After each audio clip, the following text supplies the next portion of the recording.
TeamPinata was once one of the most respected and genuinely admired figures in the DID community, a rare positive influence amidst an often toxic environment. But that respect didn't last. In fact, the shift in public opinion was so dramatic that even TeamPinata's most devoted followers turned their backs, leaving comments like this. "This is absolutely disgusting, not to mention the extremely cringy titles. This makes my stomach turn, and I honestly regret supporting their channel. Wow, this shit is disturbing. I stood by TeamPinata through all this. This is really gross." They always did give me a bad vibe, but I gave them the benefit of the doubt. "Shit, this is so gross. I might need to take a shower. No one like this deserves a platform." But what exactly led to this stunning downfall? It turns out TeamPinata had a deeply troubling secret: involvement in a niche and unsettling sneeze community. And while having an unusual fetish itself isn't criminal, what TeamPinata did next absolutely crossed the line. She began creating and selling artwork designed specifically for Kyle's fantasy. I have a trigger warning. I'm going to be talking about is my wish is for sneezing.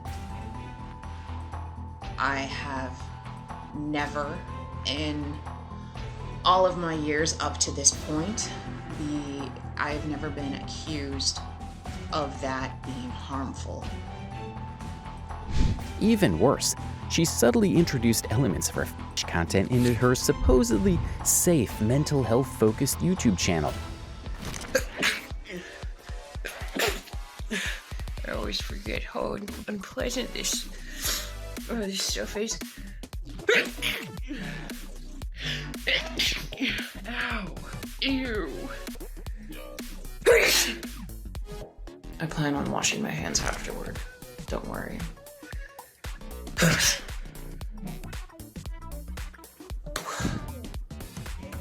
What the hell? Well, when this disturbing truth surfaced, her audience felt betrayed, angry, and sickened by their unwitting involvement. The rabbit hole goes deeper and darker from here. But before we delve further, let's first unpack TeamPinata's troubling past. Despite being widely known as TeamPinata, her real name is Nan Zuniga. She first entered the spotlight through her YouTube channel launched in 2017, which focused on mental health, particularly Dissociative Identity Disorder, or DID. For those unfamiliar, DID is a condition where an individual has multiple distinct identities, known as alters, each with its own characteristics. Nan quickly established a bold presence in the DID community, presenting herself as a voice for awareness and education. She also identifies as non-binary, despite being biologically female. In fact, there's one article where Nan claims a barber refused to give her a haircut due to her gender identity, a story that frankly raises some eyebrows. According to this article, Nan lives with their girlfriend, Chloe Wilkinson, 23, in Manningtree, Essex. After being moved from the USA, they spoke about the difficulties they face being non-binary after being refused a haircut in a barbershop for not being biologically male. The barber's whole demeanor changed, from being very welcoming to saying no to everything I asked for, Nan said. Despite TeamPinata's best efforts to play the victim and draw attention, a lot of people weren't buying it. As one person bluntly put it, they are so mean and attack anyone that doesn't give them the usual butt kissing. Doesn't care if they trigger survivors because they are all that matters. Will attack and lead the pack on anyone, and they are cruel. Hide behind their manipulative faces. Their fiancé doesn't live with them unless they raised all they needed to pay for the visa on their GoFundMe. Haven't heard any recent exploring sob stories in a few days. Honestly, I feel sad even having to say it, but it's hard to believe that the story about the barber refusing a haircut just because Nan didn't look male enough, it just doesn't add up. And when you step back and look at the bigger picture, so much of TeamPinata's story feels exactly like that. Carefully crafted, attention-grabbing narratives that start to crumble under the slightest bit of scrutiny. The YouTube channel is supposedly about raising awareness for DID, but in reality, it's pure rage bait. Nan's videos are full of exaggerated alter-switching performances that feel less like authentic mental health content and more like a desperate play for views. At one point, TeamPinata was claiming to have 17 different alters. Yeah, 17! And that's not even the worst thing at all. One of those alters, Jeremy, is supposedly a Canadian and an age slider who fluctuates between a literal toddler and a 27-year-old man. Let that sink in for a second. The randomness and sheer drama of it all make it almost impossible to take seriously. It feels less like genuine DID and more like an over-the-top, chaotic story designed to keep the audience hooked, no matter how unrealistic it gets. I don't know why the brain decides that it's time to start processing it, or there's a trigger that comes along and all of a sudden the brain goes, hey, this happened, and new memories start coming back. And for me, new memories have started coming back. At the beginning of this video, TeamPinata includes a note claiming, "Another little is co-conscious with me in parts of this video." Throughout the video, you can hear how close he is by the tone change and gravelly quality in my voice. I am fronting the whole time, but you can tell when he's influencing most, especially when I get more triggered. While it's true you can hear a noticeable shift in her voice, the explanation itself doesn't add up. TeamPinata insists this particular little alter emerges specifically when she's triggered. But here's the issue.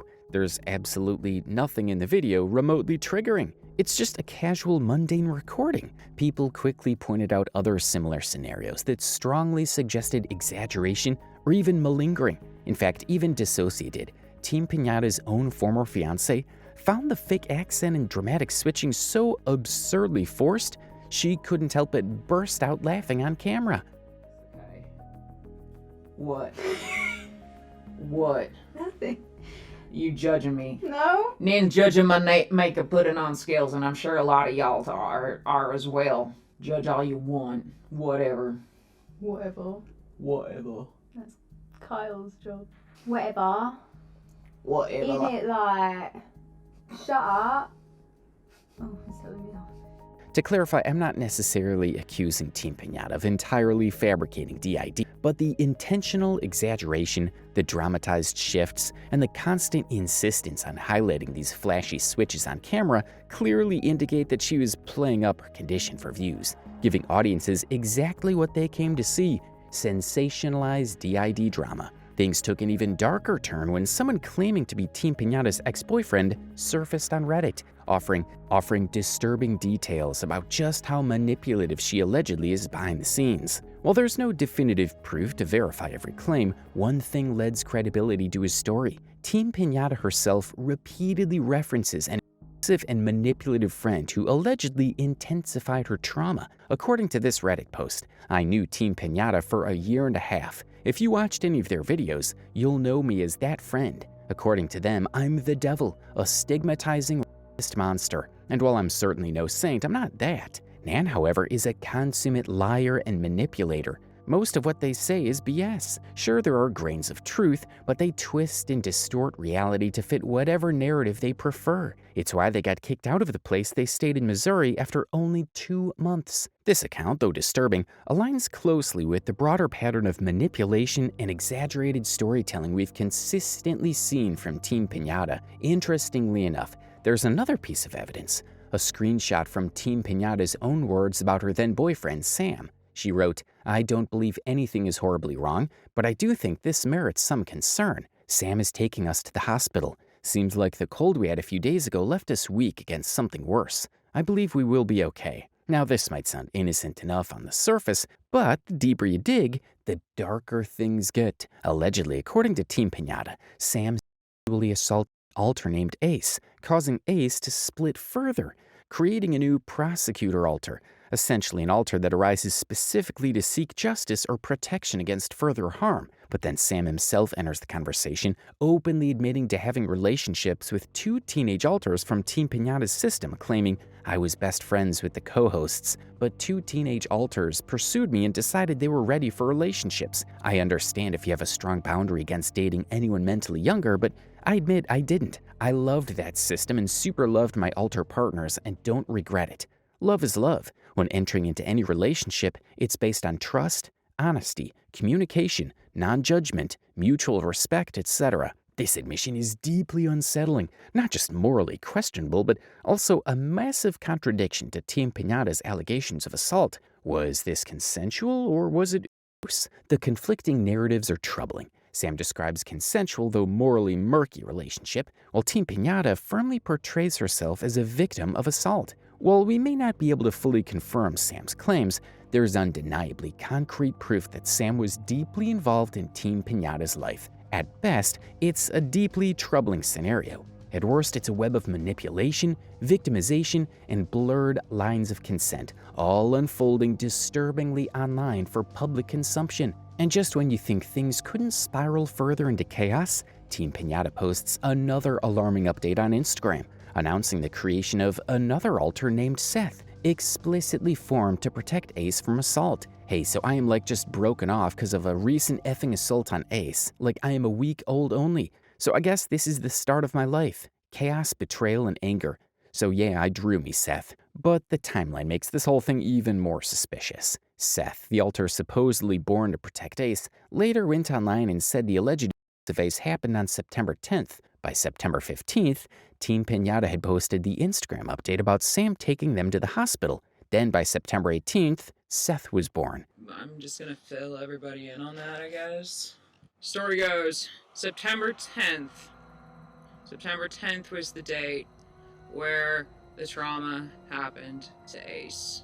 The system was unable to really fully let go and fathom the fact that their best friend would do something like that to Ace. So everybody was rationalizing it, and everybody was feeling pity for the guy, and then I'm born. I'm guesstimating around September 18th, and it's pretty much just okay guys, no. And after I came out, then I think that the system was able to, act reasonably. I think that they would have gotten there. According to Seth, Ace was now missing, kidnapped allegedly by the prosecutor created from Ace's own split. It's a web of tangled narratives that just keeps getting messier. To add another bizarre twist, TeamPinata's biological brother later joined the conversation, claiming Ace was suffering greatly and had fallen under the control of the prosecutor alter that goes by the name Nadine. The pain somehow? Whenever I met Nadine the other night, Ace came out and said that and the first thing they said was, I have a few minutes, I'm allowed out. And I don't know. I tried to talk to them, the fact that they have as much time out as they want. And why did they come out? Did they come out because they wanted to come out? And if they wanted to come out, therefore they should be able to come out. They're nobody's property. I tried to explain that to them. I tried to explain to them that it wasn't their fault. And I think that deep down they know that, but for whatever reason, they're going along with Nadine. I'm just really hoping that healing comes. The entire scenario is a chaotic, contradictory mess. Accusations of tangled with claims of consensual relationships involving teenage alters, personalities splitting and kidnapping each other, and family members further complicating the already muddled narrative. At this point, the line between what's real and what's not is so blurred, it's almost impossible to tell what actually happened. Up until this point, we've seen plenty of subtle red flags and odd behavior. But what happened next is what truly set everything on fire. Even TeamPinata's diehard fans couldn't defend her after this. In 2004, TeamPinata, just 15 years old at the time, officially joined fan fiction. No big deal, right? A teenager writing fan stories is about as normal as it gets. The following year, she hopped onto Fan Art Central and started sharing her own drawings. Still nothing out of the ordinary. But then came 2006, and this is where things took a dark turn. TeamPinata started engaging with highly questionable content on a site called DeviantArt. And by questionable, I mean explicit and deeply disturbing artwork. Nothing a teenager should be interacting with, let alone promoting. This wasn't just a red flag. It was a siren blaring for the whole internet to hear, but that's not even the worst thing of all. In July 2007, TeamPinata didn't just stumble into controversy, she actively fueled it by drawing and posting deeply disturbing, inappropriate art online. These weren't just random doodles. They were calculated, explicit, and crossed clear boundaries. Some of her artwork included stylized depictions of underage characters. One of the most notorious examples was her drawing of Cardigan Edwaga, a character from the anime Detective Conan, who is canonically 7 years old. TeamPinata drew Conan in nothing but underwear and even said to her audience, "Have fun with him," in the captions. It was stomach-turning. Even her own fans weren't having it, with one bluntly commenting, "Yup, there's a dress-up game on DA for Hebara, Asuki, and Conan by Vampire Cuttlefish. Super awesome person. It's kind of perverted, though. It wasn't just questionable taste. It was a clear line crossed into territory that never should have been public in the first place. And the whole disturbing art shenanigans spirals even deeper into the abyss when TeamPinata joined various sneeze fish forums to share what she proudly called her finest arts. Now let's get this straight. Sneeze fish is a fish where people get aroused by sneezing or seeing someone else sneeze. And sure, if it's just about your own sneezing or harmless niche stuff, fine, do your thing, but that's not what TeamPinata did. The second she joined these forums, she went straight to the dark side, posting art that fetishized characters like the Powerpuff Girls, who were canonically 5 years old, Tails from Sonic, who's 10, and plenty of others just like them. It gets even worse. Some of these drawings were actually posted on these fetish forums and tagged as CP. That alone is disturbing enough, but it doesn't stop there. TeamPinata sold these drawings. She literally made money off them, turning this creepy, messed up obsession into a side hustle. One example, a drawing of Harley and Ivy from Batman, where Ivy is literally being sexually assaulted. And that's just one of the milder examples. The list of twisted, messed up drawings she posted goes on and on. And let's not forget the ones she sold directly to people, the ones we don't even see online. Imagine how twisted would that be? All of this is undeniable proof that TeamPinata wasn't just some misunderstood artist. She was a straight-up degenerate, someone with a deeply messed up obsession with underage characters. And the cherry on top, her cringe-worthy way of defending herself. She posted this gem. "Yeah, I'm a weirdo. I don't expect everyone to get it. It's not important to get it, just respect it, or at least don't be offended by it. Even if you just can't wrap your mind around the perverse I can still make myself happy, but hey, I'll bet lots of you out there are weird too. And not just in one way either. There are many, many kinds of weirdos out there. Let's keep creeping each other out, guys. It's fun." That's not self-awareness. That's someone doubling down, fully embracing the fact that they crossed the line and trying to drag everyone else down with them. It's disgusting, plain and simple, but the rabbit hole doesn't stop there. Fast forward to 2014, and TeamPinata starts posting some seriously questionable stuff. One of the standout moments, her own definition of what a fetish is, straight from her mouth. So what is a fetish? A fetish isn't just intriguing in a simple way, it's downright obsessive, fixating, and necessary. I have a fetish for sneezing. Yep, sneezing. I love anything related. Sneezing, sickness, germs, mucus, tissues, you name it. I need to think about sneezing to get aroused. Crystal clear, right? But here's the kicker. This openly sexual definition completely contradicts what she would later try to claim in her apology videos, where she suddenly downplayed her fetish, acted like it wasn't sexual, and tried to rewrite the whole story. On this I used to draw fetish pictures. Now, for folks who have fetishes, you might understand that a fetish isn't always sexual. A fetish is more of an affinity. Especially for me, I'm an asexual person.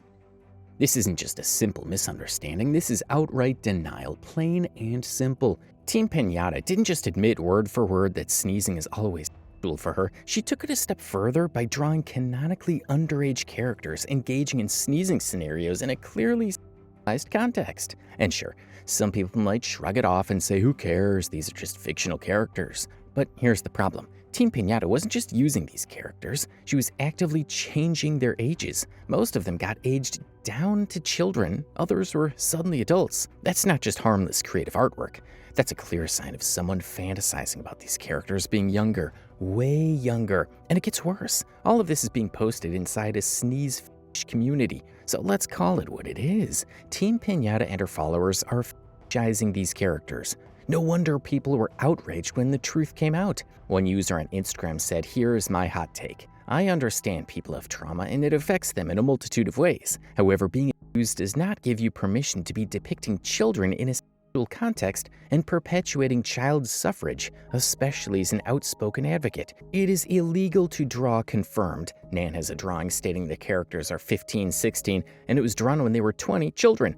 That is child pornography. They made money off of this and preach advocacy and protectionism, which is so hypocritical given the porn. Whatever a person's own struggles with trauma are, that does not entitle or enable them to victimize others in the same position. Keep in mind, all of this happened before TeamPinata even started her YouTube channel. Back then, no one was digging through the internet to expose the hypocrisy. There was no audience holding her accountable. The disturbing drawings, the fetish content, it was all quietly happening long before anyone was paying attention. Then in 2018, TeamPinata started dating DissociaDID, another figure in the DID community with her own set of controversies. If you want a full breakdown of her, there's a 30-minute video linked in the description. By May 2019, they made their relationship public, appearing on each other's channels, and from that point on, their content took a sharp turn. What was once supposedly about advocating for mental health became a cringy, over-the-top couples channel, except with an extra layer of DID theatrics thrown in for views. It was no longer about raising awareness. It was about them, their drama, and their carefully staged dynamics. A perfect example?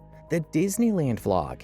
What should have been a fun, harmless day at the theme park turned into yet another display of over-the-top switching, with both of them conveniently slipping into their little alters the moment they arrived. It wasn't just awkward. It was a performance so exaggerated and cringy you could barely sit through a few minutes without secondhand embarrassment. Going to Magic Kingdom because we're going to Disneyland, Disney World. It's gonna be so exciting. I'm excited. You excited? Me too.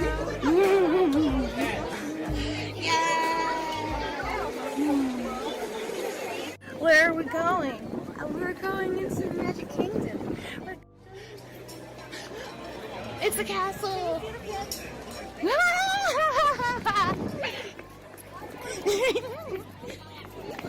I'm trying to film it.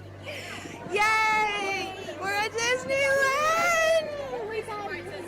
Now, anyone familiar with Dissociative Identity Disorder, DID, knows that genuine littles, childlike alters often formed from childhood trauma, don't behave with calculated intent like this. Let's break it down clearly. Firstly, how realistic is it for a genuine little alter who psychologically functions at a child's level to have the forethought to pull out their phone, open the camera app, and meticulously film themselves? Littles typically emerge as a trauma response. Their spontaneous behavior rarely includes orchestrating content for social media. Secondly, the timing here is suspiciously synchronized. Both TeamPinata and DissociaDID coincidentally became their littles at the exact same moment. DID doesn't work like clockwork. It's spontaneous, unpredictable, and largely uncontrollable. This conveniently simultaneous switch doesn't just raise eyebrows, it practically screams staging. Thirdly, considering the environment, genuine littles are highly sensitive and triggered easily by stressful, loud, crowded, and unfamiliar situations. Disneyland, a bustling, chaotic theme park, would realistically be one of the least likely places for a genuine little alter to feel safe enough to emerge. Yet here we have both individuals perfectly comfortable not only coming out, but performing their childlike personas confidently in front of thousands of strangers and millions online. And if that's not enough, they both switched back to adult alters simultaneously. It's as if they rehearsed this routine, changing identities on cue. Hey, it's Jeremy. Yay! Jeremy came to say hi. I did because I really want coffee, and You need a coffee. Nan is grumpy. There's too many people here. So grumpy today. It's so sweet. I love it. It is sweet. I like it. They're cute when they're grumpy though. So Nan isn't. At one point, things get so absurd that both of them literally switched the alters that were dating each other, almost like they were just swapping roles in a skit. And here's the thing, they claim to have 42 alters combined between them. So the odds of both specific dating alters, Leslie and Nadia, showing up at the exact same time, astronomically low. Yet there they were, front and center, acting like this bizarre synchronized switch was just natural. Bright. So bright. So sunny. Hi. It's Leslie and Nadia. We were dating. we are. We deserve a good fucking regulation. Yeah, we do. How cute is my girlfriend? How cute is mine? Not as cute as you are. It's just not improbable, it's practically impossible to be authentic. The synchronization is too perfect, too staged, and quite frankly, insulting to genuine DID sufferers who struggle daily with involuntary and distressing switches. This Disneyland episode highlights a deeply troubling pattern, trivializing and sensationalizing a serious mental health disorder for views, sympathy, and fame. As days passed, things didn't get any better. Instead, they took another deeply suspicious and overly dramatic turn. TeamPinata and DissociaDID began regularly announcing that their alters were suddenly dying, integrating, fusing together, or new ones being born. Again, it's essential to recognize how extremely unlikely it is for two entirely separate DID systems to synchronize such significant traumatic events so seamlessly. Yet here they were, Nan and Chloe, seemingly coordinating their internal worlds to match perfectly for their audience. Even more conveniently, several alters from both systems started coupling up, romantically engaging with each other in a way that seemed more like a soap opera plotline than the real, chaotic inner workings of genuine DID. These relationships were documented online in cringeworthy detail, complete with dramatic declarations of love, heartbreak, and loss. In March 2019, Chloe announced yet another dramatic integration, merging with an alter named Nina, described explicitly as a sexual alter. As expected, this event unfolded with suspiciously perfect timing, because Nan, never one to be left behind in the drama stakes, had a conveniently timed integration as well. I'm riven. At this point, I feel too separated from the name Evan to keep it Seth integrated. It still feels weird. Dissociated system. The integration of pre-integrated Chloe and Nina into Chloe, who she is now. We integrated on the same day. It's weird. I don't really know how to speak. I feel like my accent's all over the place. No.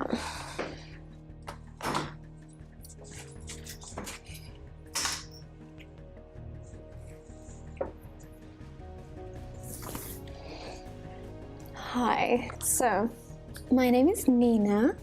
I'm an alter in the dissociated system. I am a sexual alter, which means I get to do all the things that Chloe doesn't want to do or can't handle doing. The synchronization here feels glaringly artificial.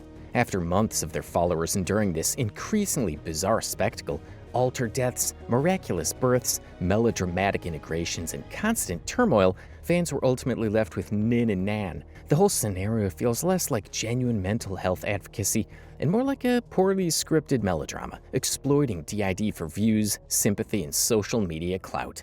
But what happens next stretches the limits of believability, and I don't mean in the usual, maybe they're just quirky way. No, this is the kind of over-the-top, surely you can't be serious moment that makes you stop and think. Are they really just sharing their DID experiences, or are they crafting an ongoing drama to keep the audience hooked? So here's the setup. Nan claims to be secretly planning a proposal for Chloe. To make this video, because it's a secret vlog, and I can only make this vlog while Dissociated is away, namely Nin is away, because I have decided that I want to propose. I don't want to spend my life with anybody else but Nin in the dissociated system. I want Nin, and whatever the system, like whatever system integrations happen, whatever system struggles happen, whatever trauma comes up, I want to share our lives together. And so I'm going to ask Nin to marry me. But that's a secret. So this is going to be a secret vlog because it's going to be really stressful. I don't really know exactly how I'm going to do everything. Like, the thing is, I want it to be very much the right moment, and I know that you can't plan for that. So basically what I want to do is be prepared. But then in the same video, we see Nan as Jeremy casually drop the plan directly to Chloe, who's now fronting as Kyle, a 19-year-old male alter. The whole surprise is completely undermined in real time. Good morning. Good morning. Hi, Kyle. Hi, Jeremy. Hi. Hi. Hi. So what do you think about this journey we're going to go on? I'm excited about it, to be honest, but I'm also excited that I found gloves in our pocket that I didn't know we had. So what do you think about, like, do you know what is going to happen? I'm suspicious. We're all suspicious. You're suspicious. Even Ruby's excited, but she ain't telling anybody. But we can all feel it, so she's been hiding. Oh, okay. It's like, we know you're excited. Don't even try and hide it. So you guys are a little suspicious. We think that Nan's going to propose to Nin. What do you think about that? I think it's going to be cute. They better do a good job. I'm also... I haven't had my permissions talk. No. No. They should be asking my... I'm joking. You're always only out with me around. So, do you have a permission? I don't know when Nan's going to be around, and you're going to be around. Well, honestly, I ain't very happy about the whole thing. No? No? Joking. I'm well happy. No? I love it. You're not happy about it? No, I am. You'd rather the prince date Nan? And then it gets even more absurd. Later on, Chloe switches to her host self, Nin, and acts like she's shocked by the proposal, like she didn't already hear it all when she was Kyle. It's this bizarre loop of switching back and forth, playing out what feels less like authentic DID and more like a badly scripted scene, complete with plot holes and all. But what really takes it from cringe to genuinely uncomfortable is what happens during this conversation. Nan's alter Jeremy, who again is supposed to be Chloe's boyfriend, starts age sliding from a 24-year-old man down to a literal toddler. And Chloe, as Kyle, just goes along with it. No reaction, no concern, nothing. Just a casual chat about proposals while one of them turns into a child. It's the bestie bunch. The bestie bunch. Oh my god, I love this jacket. Nan gave me a jacket. It's a badass jacket. It's so good. I wear a jacket just like this inside, and it's like so good, and it fits so well. And the Canadian patch for this shoulder is coming, and so I'm gonna have the actual patch and the Canadian patch just like it is inside, and I'm so excited. You look so good, bestie. You look so good. I look very manly in this jacket. Because you are manly. Which is weird, because I look super femmy inside with it. Aww, he a curvy boy. I'm curvy. He a curvy boy. I'm a curvy boy. Kyle likes it. He likes the butt. You like the butt. I do like the butt. But he likes the butt too. He likes all of you. He likes the butt. This isn't just messy DID behavior, this crosses a line. Because in the DID community, this kind of scenario, a romantic dynamic involving littles, is seen as widely inappropriate. It's a firm boundary. You don't romanticize or normalize interactions like this, yet here it's presented as just another quirky moment for the audience. And that's the problem.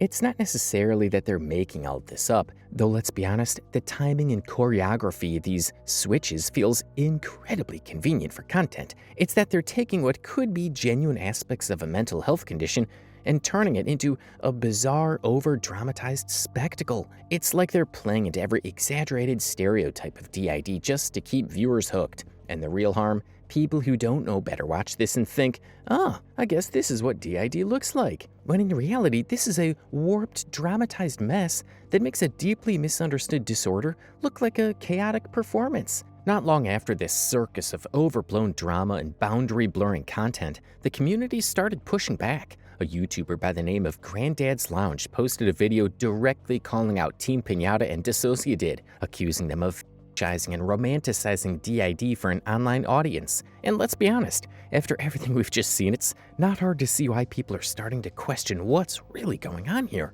But instead of taking the opportunity to actually address these accusations, to sit down and give a rational, honest response, maybe even own up to how some of their content could easily be misinterpreted, TeamPinata does the exact opposite. She goes live on Instagram, and rather than tackling any of Granddad's points head-on, she goes straight for the easiest defense in the influencer playbook. He's just doing this for clout.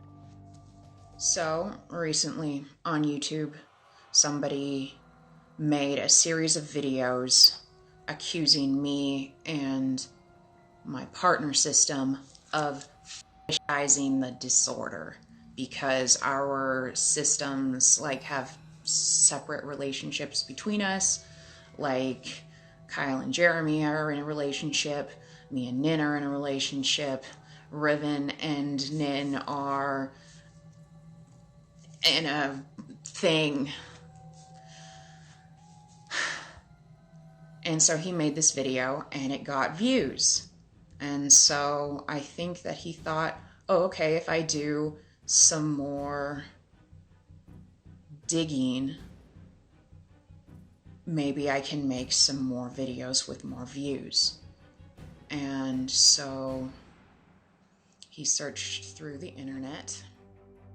Yeah, clout chasing is absolutely a thing online, and everyone knows YouTube drama is its own little ecosystem, but this isn't that. This is someone being publicly accused of crossing serious lines with a mental health disorder, and instead of accountability or self-reflection, she just pivots straight to personal attacks and deflection. It's a classic dodge and burn. No real engagement, just outrage and blame shifting. And what does that really say? When you have an entire video's worth of legitimate criticism and your only response is to attack the messenger, it starts to look like you don't actually have a defense. TeamPinata had the perfect chance to show she was serious about advocacy, that she could take criticism, clarify misunderstandings, or at least set boundaries for her own community. Instead, all we get is finger-pointing and denial. After deflecting the criticism by blaming clout chasing, TeamPinata does eventually attempt to address the disturbing drawings that have surfaced online. But even here, her so-called apology feels less like genuine accountability and more like a desperate scramble to spin the narrative. First, she claims she doesn't want to talk about her private life, as if drawing and posting explicit themed content involving minors was somehow a personal matter. Searched through the internet, and he found old drawings that I did. I was ignorant in the way I presented those drawings.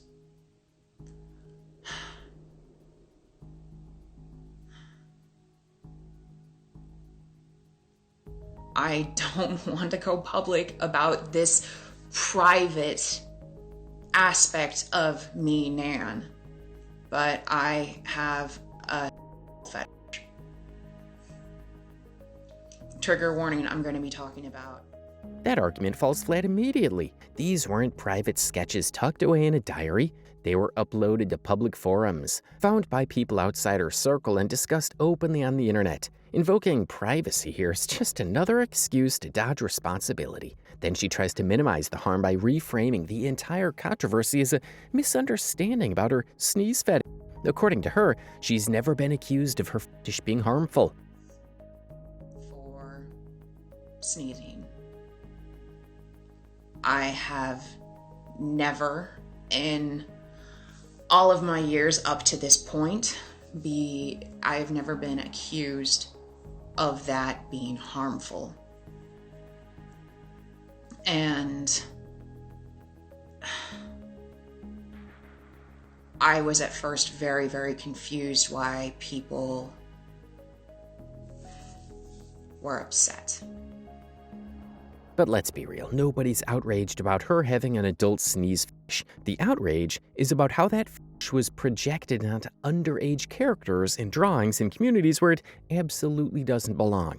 The contradictions keep piling up. In the same breath, she insists a fetish doesn't always mean sexual, which flat out contradicts what she said in the past, where she described fetish specifically as something that is downright obsessive, fixating, and necessary, and directly linked to arousal. To make things even murkier, in this very apology, she admits to having a sexual fetish for sneezing. So which is it? Is fetish always sexual or not? Because you can't have it both ways just to dodge heat from your critics.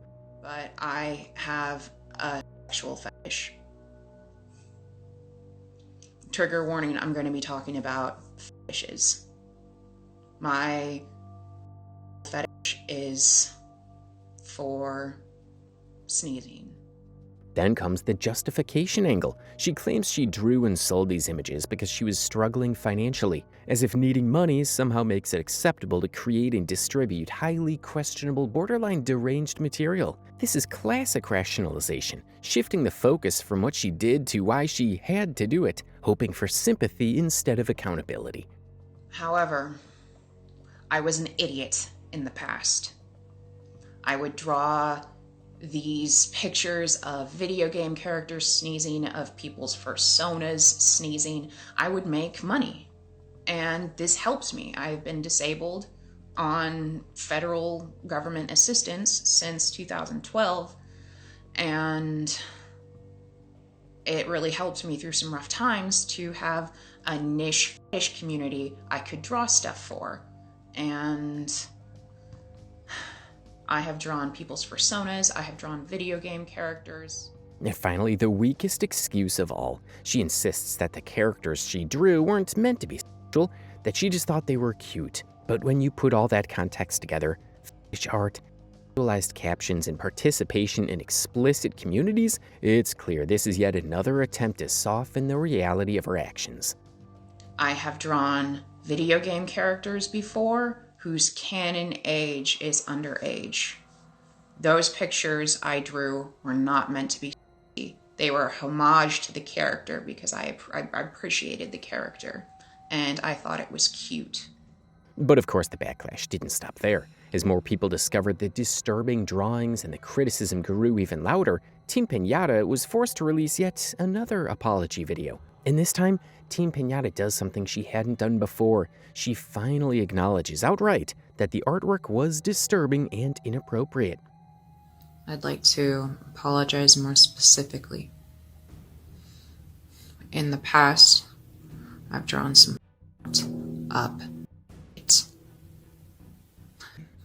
Some of the stuff that I drew in the past, it reflected my naivety. Naivety. It reflected my ignorance, and it reflected what a twisted idea that I had.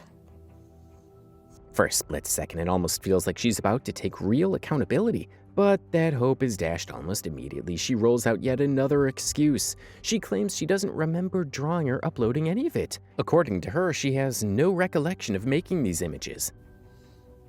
In the past, I've drawn some up shit. I don't remember drawing it. Based on what I read that I wrote back then, I must have thought it was okay. I must not have seen anything wrong with it. Now looking back, it deeply saddens me. I regret what I drew. I forgot I drew it. It doesn't look like I had any ill intention or malice in drawing it, but I regret what I drew, and it wasn't okay. And here's the thing. Amnesia is, without question, a legitimate challenge for many people living with DID. Memory gaps and missing time can be a daily struggle. But in this context, it's hard not to notice how convenient this claim is.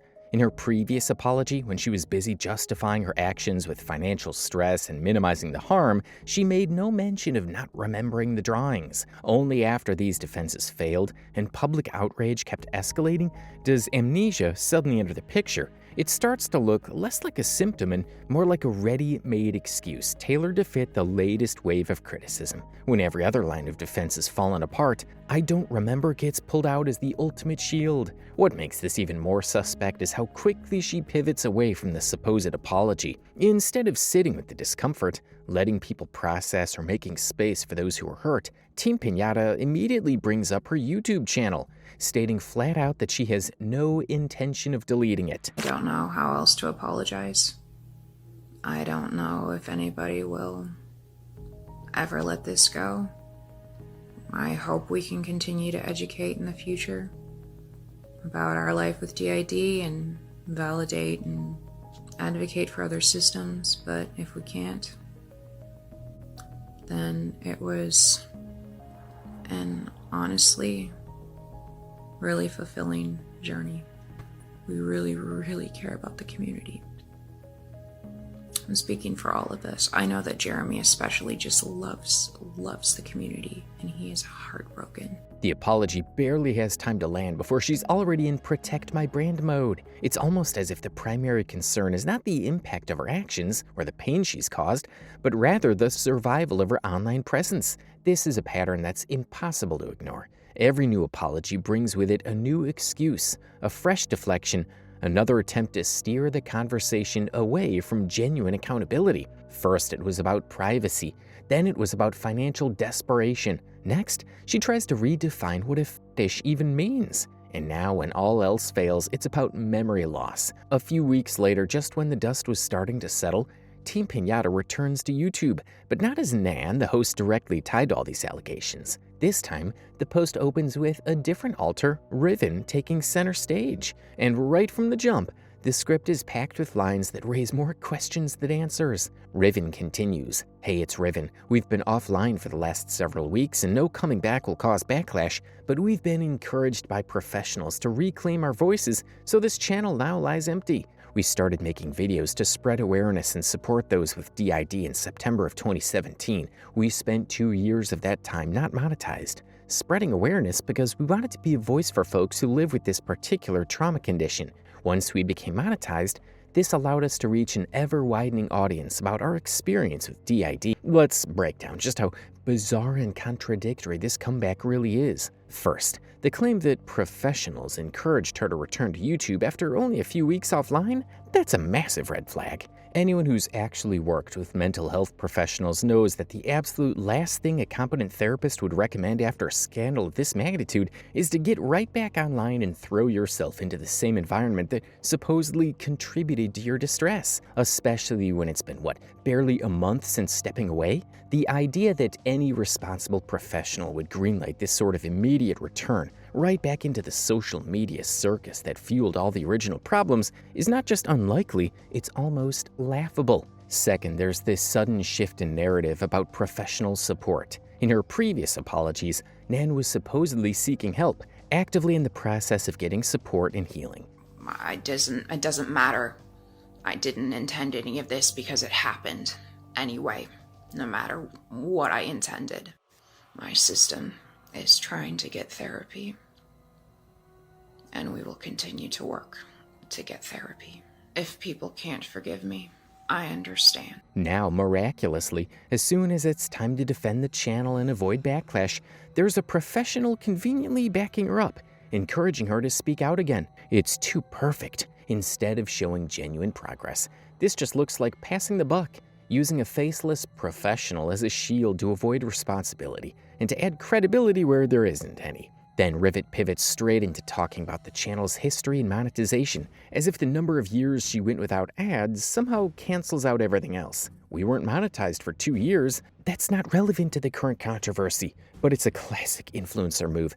Distract from the real issue by flexing your sacrifice for the cause. It's all about painting themselves as misunderstood martyrs, committed to the community, when in reality this does nothing to address the allegations or the harm caused. It's just noise. An unnecessary backstory that tries to recast the whole scandal as an attack on her noble mission. And let's not ignore the strategic use of Riven instead of Nan. Suddenly, the alter with no direct connection to the scandal is brought forward to make the big announcement. It feels less like a genuine expression of system diversity and more like another layer of distancing, another way to dodge direct accountability and emotional fallout. But the strange inconsistencies don't stop with this post itself. This time, eagle-eyed viewers picked up on something subtle but telling in TeamPinata's written posts. She suddenly switches from American English to British English, using words like monetized instead of monetized, center instead of center, and re-traumatizing instead of re-traumatizing. At first glance, it could be dismissed as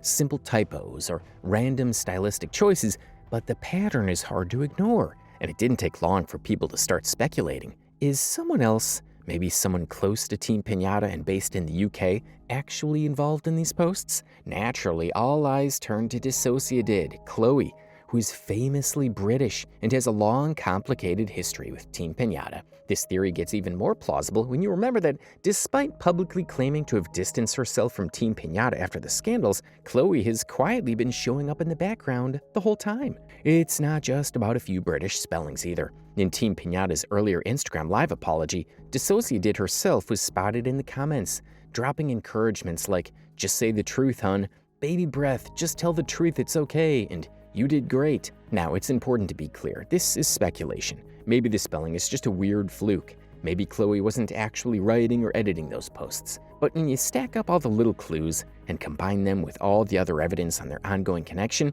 it's hard not to see a pattern. After a brief hiatus, TeamPinata returned to posting on YouTube community posts in a manner even more alarming than anything we'd seen before. Her new stance was strikingly different from her previous apologies, so much so it felt as if someone entirely different was writing. In her posts, she shifted dramatically from admitting fault and acknowledging the disturbing nature of her drawings to aggressively denying responsibility and attacking her critics directly. TeamPinata suddenly described her past content as something she and her system were proud of, framing recent events as the malicious efforts of a group intent on harming her and other mental health creators. We were proud of the work we did and grew so much as a system and as an individual during that time that has recently fallen apart faster than we could ever predict or react rationally to. Why? Because a group wanted to see us and other mental health creators get hurt. They found a part of Nan's past that could be exploited and then displayed in the very twisted way. There were so many fallacies to what happened. We were surprised by the sudden widespread shift in the opinions people had,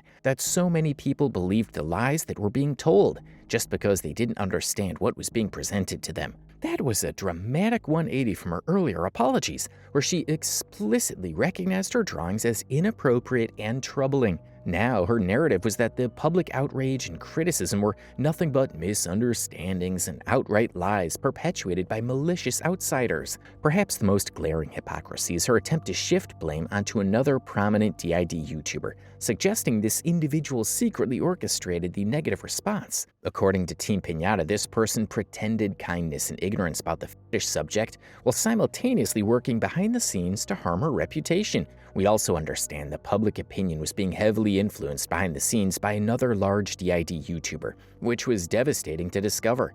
This YouTuber was very kind to our face, said that they were trying to help, and admitted they understood nothing about the fetish. How could people see anything in drawing if they did of cartoon characters just sneezing? Yet this claim falls flat when considering the overwhelming evidence already out there. Screenshots, past statements, and public reactions weren't manufactured conspiracies. They were responses to what TeamPinata herself openly shared. Moreover, TeamPinata seemed eager to muddy the waters by accusing people of misunderstanding her niche interests, specifically her sneeze fetish. This misses the core issue entirely.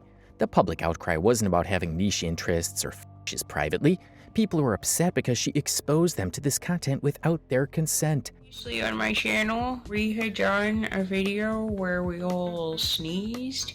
Our system has changed a lot since then, and when my channel was hacked, YouTube decided that the music on there was too loud, and because it wasn't royalty-free music, they took down the sound. And so I learned my lesson, and we're gonna do a remake. Same basic idea. Yeah, we're all putting ourselves through it again. I don't know, it was a relatively popular video. I guess we're gonna do it again. I'm already sick, so I honestly don't mind doing it. Okay, so I guess it's my turn. I always forget how unpleasant this stuff is. Ow. Ew. This is annoying. We're making a remake. I do not know why I agreed to this. I plan on washing my hands afterward. Don't worry.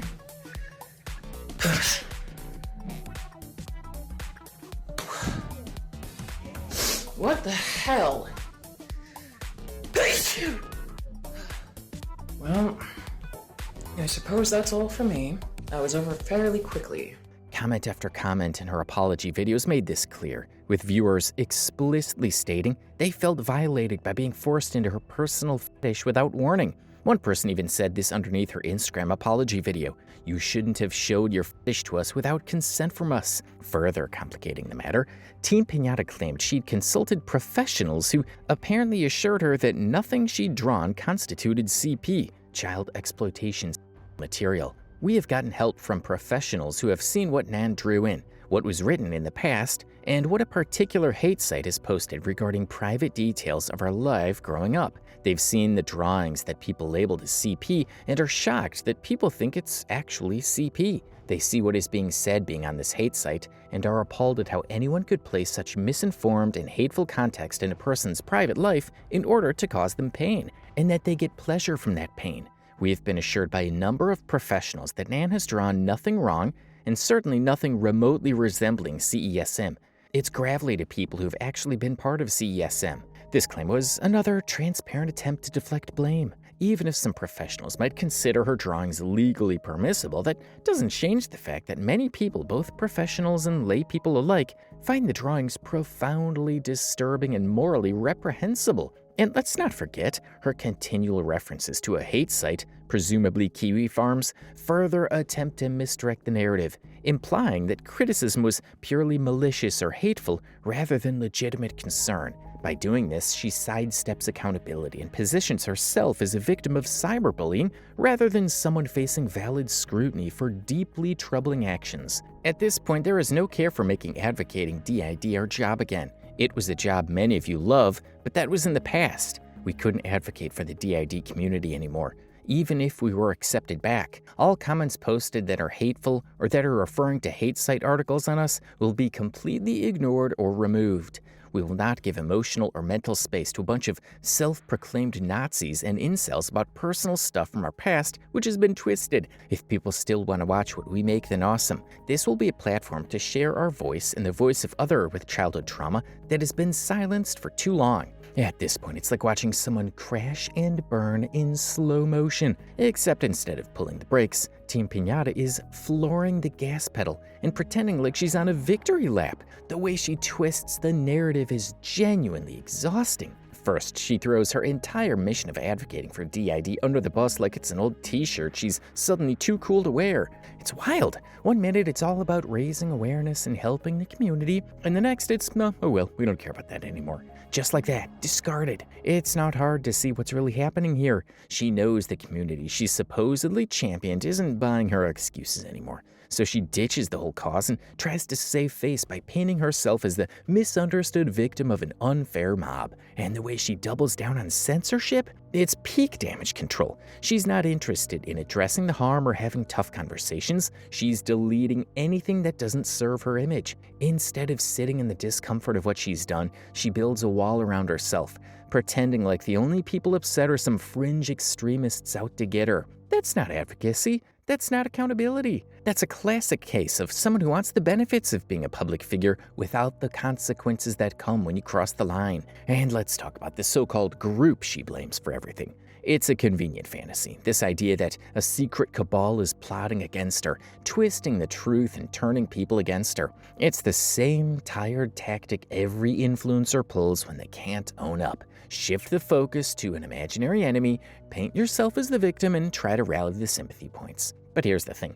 No one had to twist anything. The disturbing artwork, the oversharing of her personal fetish, the inappropriate dynamics in her content, it was all out there, in her own words, in her own videos. The backlash wasn't the result of some coordinated smear campaign. It was a natural reaction from people who felt blindsided, disgusted and betrayed by what they saw. Just when you thought the layers of hypocrisy couldn't get any thicker, TeamPinata drops another bombshell that has everyone raising their eyebrows. She casually mentions that her posts are being pre-screened by a British trauma survivor advocate. The wording isn't even subtle. Everyone knows exactly who she's talking about. DissociaDID, the same person who publicly claimed to have distanced herself from TeamPinata after the scandals, yet here she is, quietly reviewing posts and playing damage control behind the scenes. It's a move that completely shatters the "we're not involved" narrative. You don't get to distance yourself in public, pretending to be above the drama, while privately vetting posts for someone who's been called out for deeply inappropriate behavior.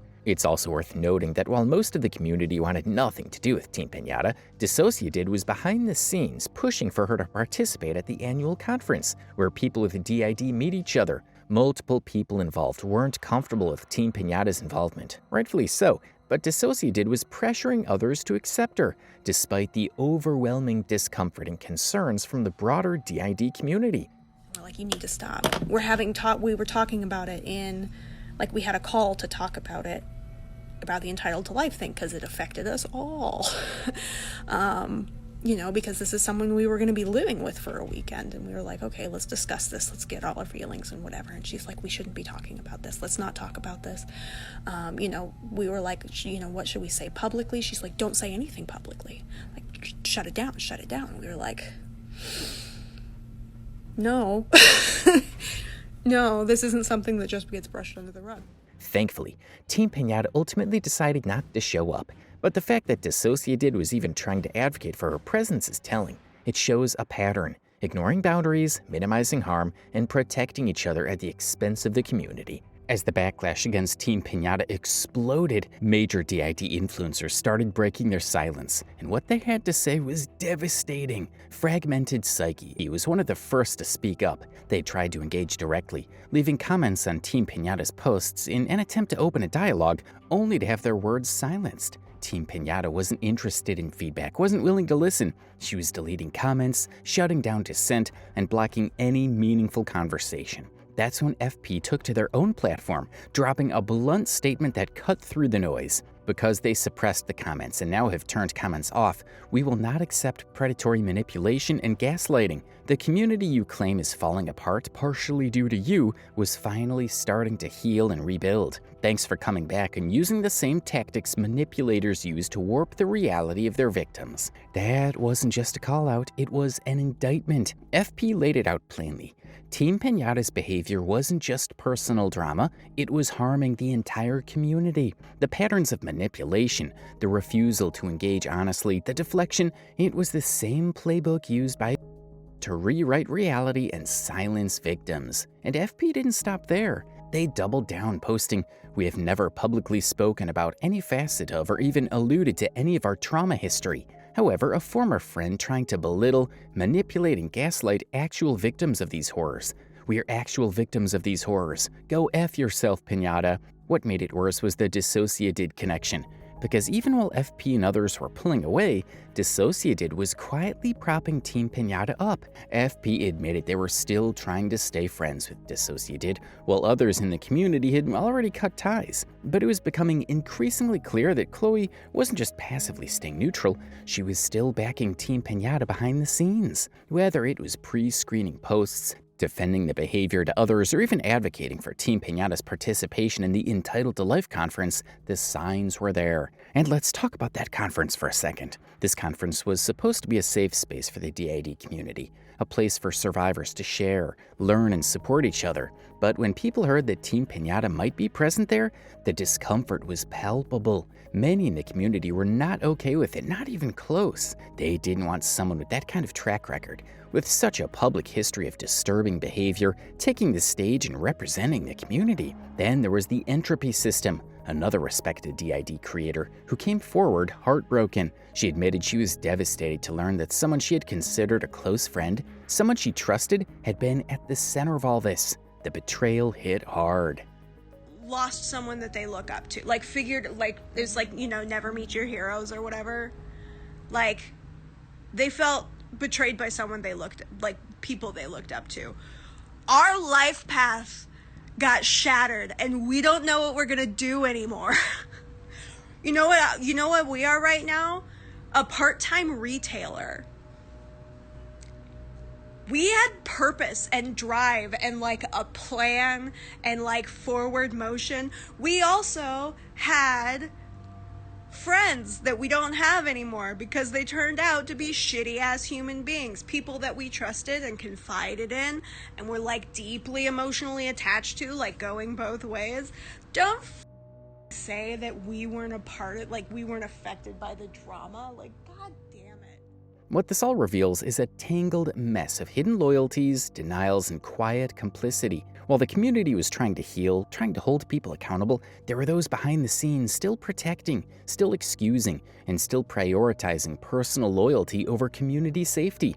And when the truth finally came out, the damage was undeniable. Finally, after months of chaos, half-baked apologies and deflections, TeamPinata decided to leave YouTube. But even in her so-called goodbye post, the pattern of manipulation and blame shifting was still front and center. She frames her departure like a noble retreat. After several apologies, several attempts at addressing the situation, dedicated effort to look at our dysfunction and ignorance from the past and ever-growing anger within the internet, it's not feasible for us to safely make videos anymore. Let's be clear, this isn't an honest reflection. This is yet another attempt to rewrite the narrative. She claims to have apologized multiple times, but how many of those were actual apologies, and how many were half-measured PR statements filled with excuses, contradictions, and vague deflections? Let's not forget, every time she apologized, she followed it up with a justification, a denial, or a subtle dig at her critics. The repeated apologies were never about real accountability. They were damage control, plain and simple. And then, of course, comes the classic guilt-tripping and community blaming. We will miss the community as it once was. Sincerely, I hope the community will take a solid look at the dysfunction and corruption that has grown inside it and work at correcting these harmful qualities. Yes, we are worried about the safe place to turn to right now, with the community as it is, with all the drama and broken trusts. This is where it gets especially manipulative. TeamPinata is positioning herself as the victim of a toxic community, as if she's been driven out by the dysfunction of others rather than the consequences of her own actions. Even after TeamPinata announced her grand exit from the internet, things didn't just settle down. By July 2020, new rumors started swirling about a mysterious Instagram account called Wizardly Jaybird, previously known as Wizardly Jemmy. Right away, people began connecting the dots. The art style on this account, practically a carbon copy of TeamPinata's known work. The username itself, suspiciously close to Jeremy, one of TeamPinata's most infamous alters, who was notorious for handling her social media. And the most convincing one was that Jeremy is usually triggered by the word wizard, and there's been multiple videos where Jeremy says he's a wizard. The prince date, Nan? No, because that's you, and you're dating me. I'm a prince? No, I'm a wizard. Yo, I'm a magical boy. I'm a magical boy. But no, I fucking adore. None of this went unnoticed by those who'd followed the drama, but it gets even weirder. Another Instagram account pops up, Ninnaman Roll, with all the same red flags. Many speculated that this was DissociaDID's secret backup, especially since the name Nina is close tied to her system. This is where it goes full soap opera. These two accounts, which nobody can prove 100% belong to TeamPinata and DissociaDID, was following each other. Even more bizarre, the art being posted describes the relationship between Jeremy and Kyle as Kyle, another alter from DissociaDID's system. This is all happening after both creators claim to have ended everything and left the internet for good. DissociaDID made a big deal out of distancing herself. TeamPinata supposedly disappeared. And just when people started picking up on this, right after these accounts are exposed on Kiwi farms, the bios suddenly change, almost as if someone's trying to cover their tracks. A coincidence? Maybe once, but then both accounts go private as soon as the speculation heats up on Reddit. And when it's one or two flukes, you can shrug it off. But this is a pattern, and it's almost too many coincidences to ignore. Is this 100% proof? No, there's no smoking gun. But the timing, the art, the names, the mutual follows, and the sudden privacy lockdown make it almost impossible for people to believe this is all just random. It looks less like two people who moved on and more like two people who couldn't let the drama go. Even after 2 whole years, the signs alluding that these two were together still existed. In a January 7th, 2022 Q&A video, DissociaDID brought up the entire situation again, and instead of finally showing accountability, she doubled down on damage control. She tried to brush off the severity of Jenna's actions by claiming that the characters in question were 15 and 16, as if that somehow makes it acceptable. And a lot of the stuff that people were calling child porn was like 15 to 16-year-old characters, not like, still underage, yeah, but they weren't children. Like not the kind of thing that the word CP would bring to mind. Which also... Let's be real, 15 and 16 are still underage, still a child, and still clearly a boundary you don't cross. And that's not even the whole picture. There was a 5-year-old character involved in those drawings. So to sit there and suggest that it's somehow not that bad because a few characters were older, that's not a defense, that's an excuse. A desperate, weak attempt to downplay what is obviously wrong. And then, in a stunning act of mental gymnastics, she tries to justify TeamPinata's behavior by saying she was doing it for money, as if that somehow makes it okay. Like, I was broke, so I drew art of minors is a valid excuse. It's not even close. That kind of logic is absurd. It doesn't matter why she did it. The fact is, she did it, and that alone is enough. 10 years ago and during that time was right after TeamPinata, their body had been in a very, very bad bike accident, and they were in a coma, I believe. They had to relearn how to do everything, how to eat and stuff like that. And these drawings were drawn at around that time. And it would not surprise me if the reason that these things were starting to be drawn, the reason that they accepted some of these commissions, is because some of their trauma was starting to come to light. And I did ask them about that time period, and they did say that yes, it was after the bike accident that they started to remember a lot of their childhood trauma. When she was asked about pushing for TeamPinata to participate at the annual DID conference, DissociaDID tried to play it off like it wasn't a big deal. She claimed she hadn't done anything different from the rest of the community and that everyone else was still open-hearted to TeamPinata. But that's just blatantly false. Multiple systems had already publicly spoken about how uncomfortable they were with the idea of TeamPinata being involved in the event. The only person still advocating for her presence, pushing for her to be accepted, was DissociaDID herself. This is what it looks like when someone is so invested in protecting their own image in their inner circle that they'll bend reality to fit the narrative. They'll twist the facts, rewrite history, and pretend the community is one big, happy, forgiving family. When in reality, so many were deeply hurt, deeply uncomfortable, and deeply betrayed. It's not about one mistake. It's about a pattern of behavior, minimizing, enabling, deflecting, and doing everything possible to avoid true accountability. And that's exactly what we see here 2 years later, and it's the same game.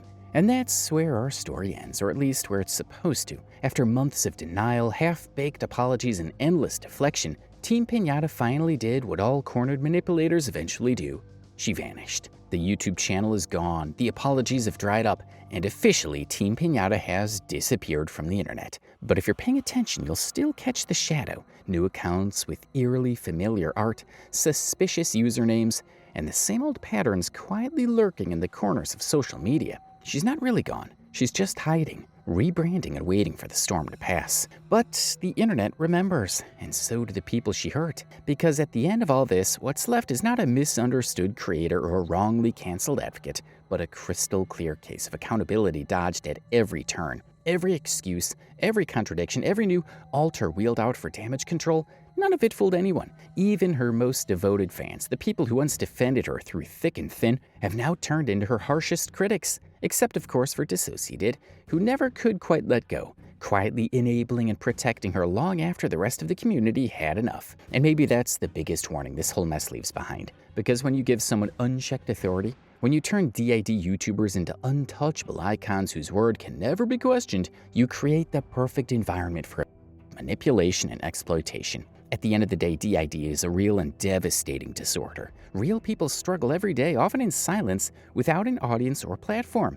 But when big creators like TeamPinata and her inner circle are allowed to rewrite reality, dodge responsibility, and silence criticism by labeling any challenge as hate, it's not just drama, it's dangerous. If nothing else, let this be a lesson. Support for mental health shouldn't mean blind trust in anyone with a camera and a story to tell. Communities deserve better. Survivors deserve better. And when the signs of manipulation, denial, and show up, even from those who claim to be advocates, it's not hate to call it out. It's necessary.